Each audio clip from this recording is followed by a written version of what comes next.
अरविंद केजरीवाल की वो आम आदमी पार्टी जो पूरी तरीके से झूठ और मक्कारी के आधार पर टिकी हुई थी, वो अब बिखरती चली गई है। यानी कि देखा जाए तो आम आदमी पार्टी की झाड़ू अब तिनका तिनका बिखर चुकी है। बहुत बड़ा मामला अब देश के अंदर दिखाई दे रहा है। आज राजनीतिक हलकों में जो चर्चा पश्चिम बंगाल के चुनाव की होनी चाहिए थी, वो चर्चा आम आदमी पार्टी के बिखरने की हो रही है। अरविंद केजरीवाल का समय बहुत बुरा चल रहा है। पहले अरविंद केजरीवाल को लगातार कोर्ट से झटके मिल रहे हैं। अरविंद केजरीवाल लगातार उनको उठाकर पूरे चर्चा में रहना चाहते हैं, लेकिन तभी देखने में आता है कि आम आदमी पार्टी बिखर गई है, टूट गई है। आज आम आदमी पार्टी के जो सांसद हैं, 7 सांसद, 10 में से 7 सांसदों ने आज आम आदमी पार्टी को छोड़ दिया है। राघव चड्ढा उनके लीडर बनकर उभरे और सभी सांसद भारतीय जनता पार्टी में चले गए। यहां पर खबर यह भी है कि राघव चड्ढा को भारतीय जनता पार्टी मुख्यमंत्री के चेहरे के तौर पर प्रोजेक्ट करेगी और पंजाब में अगला मुख्यमंत्री राघव चड्ढा को बनाया जाएगा।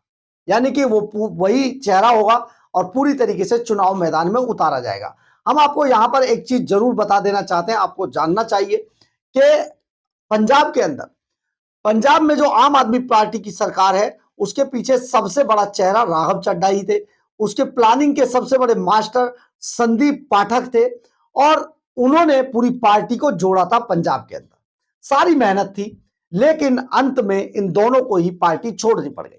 दरअसल पैरासूट से जिस तरीके से भगवंत मान को कुदाया गया, सिर्फ एक बहाना बनाया गया पगड़ीधारी सिख को बनाना है। और इसकी आड़ में जो पुराने नेता थे, उन्होंने खेल खेला। वो खेल आज अपने अंजाम तक पहुंच चुका है। लेकिन ऐसा नहीं है कि आम आदमी पार्टी में ये पहली टूट है। इससे पहले भी पार्टी की जो झाड़ू है लगातार तिनका तिनका बिखरती रही है। नमस्कार, मैं हूं कुमार गजेंद्र। जनपद ऑन द स्पॉट में आपका स्वागत है।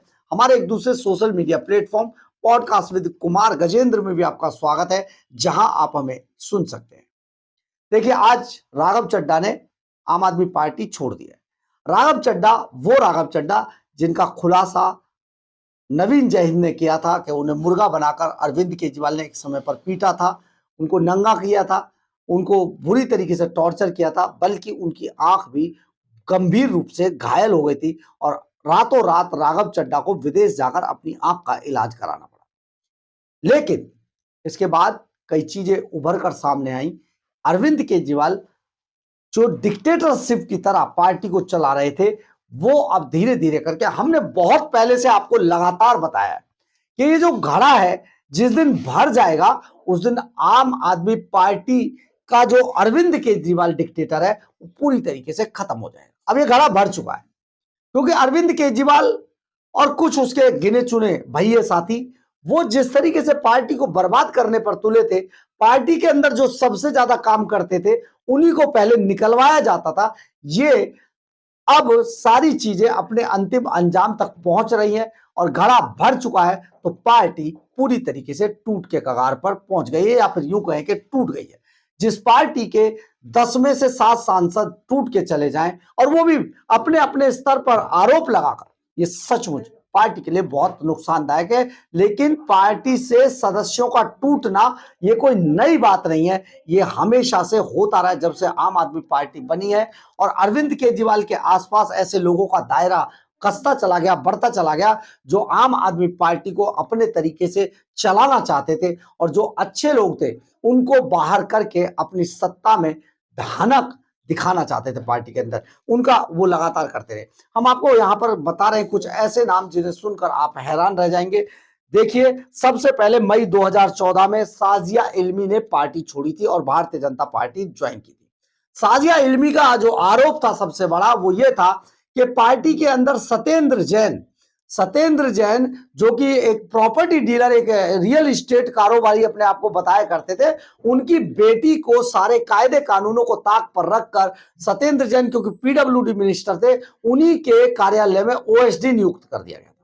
इसका विरोध हुआ और साजिया इल्मी ने पार्टी छोड़ दी, भारतीय जनता पार्टी में चली गई। इसके बाद अप्रैल 2015 में प्रशांत भूषण शांति भूषण ने सबसे पहले 2 करोड़ रुपया चंदा दिया आम आदमी पार्टी को और आम आदमी पार्टी को लीगल प्रोटेक्शन दिया, उनको कानून समझाया कि कानून से खेलना पड़ेगा। तो वही प्रशांत भूषण ने 2015 में पार्टी छोड़ दी। इसके बाद योगेंद्र यादव का नंबर आया। योगेंद्र यादव जो कि जिन्होंने आम आदमी पार्टी, इस पार्टी को नाम दिया आम आदमी पार्टी, आप, उन्हीं योगेंद्र यादव को पार्टी से निकाल दिया गया, उन्होंने भी पार्टी छोड़ दी गई। 2018 में आशुतोष जो कि एक बड़े चैनल को, न्यूज चैनल को छोड़कर पार्टी में आए थे, आशुतोष ने भी पार्टी छोड़ दी 2018 के अंदर। 2019 में कपिल मिश्रा जो आम आदमी पार्टी की सरकार में मंत्री हुआ करते थे, उन्होंने भी पार्टी छोड़ी और बीजेपी में चले गए। फिर अलका लांबा का नंबर आया। अलका लांबा कांग्रेस से आई थी और अलका लांबा ने कांग्रेस छोड़ी और वापस कांग्रेस के अंदर चली गई। फिर एच.एस. फुल्का, वरिष्ठ वकील एच.एस. फुल्का जो 1984 के दंगों का पूरा केस लड़ते थे और बड़ा उनका नाम था, एच.एस. फुल्का ने भी पार्टी छोड़ दी और अब एक बार फिर से 7 सांसद पार्टी छोड़ चुके हैं और अब आम आदमी पार्टी पूरी तरीके से तिनका बिखर गई है। यानी कि आने वाला समय आम आदमी पार्टी के लिए और बुरा है, क्योंकि ये बिल्कुल चिढ़ाने जैसा है कि जो लोग कभी पार्टी के पेरोल पर थे, पार्टी से पैसा लेते थे केवल कहीं न्यूज चैनल में काम करके, और आज वो बड़ी बड़ी बातें कर रहे हैं। जो लोग कल पार्टी ज्वाइन करके अंदर आए थे वो गद्दारी और वफादारी का पाठ पढ़ा रहे हैं। जो लोग पार्टी के अंदर जिनका कोई वजूद नहीं था वो भी आज बड़ी बड़ी बातें कर रहे हैं। सोशल मीडिया पर जिस तरीके से लिखा जा रहा है, बहुत सारी महिलाएं इसमें शामिल है। अब वो पत्रकार हैं या क्या है ये तो नहीं समझ आ रहा, लेकिन शायद वो ये भूल जाती हैं कि पार्टी के अंदर ही छोड़िए, आपको अगर अपने ही परिवार में 2 चांटे भी लगा दिए जाए, अगर आपके साथ जरा सी भी हिंसा हो जाए तो आप क्या से क्या कर देती हैं। तो जिस पार्टी के अंदर अपने सांसद, विधायक और दूसरे लोगों को पीटा जा रहा था, वो अगर पार्टी छोड़ते हैं तो उनको गद्दार कहना कितना ठीक है, ये बड़ा सवाल है। आप इसका जवाब जरूर दीजिएगा। बहरहाल अगर आपको हमारी ये खबर अच्छी लगे तो आप इसे लाइक, सब्सक्राइब और शेयर जरूर करें। कमेंट्स बॉक्स में अपनी राय जरूर लिखें, इससे हमें बहुत ऊर्जा मिलती है। जय हिंद, जय भारत।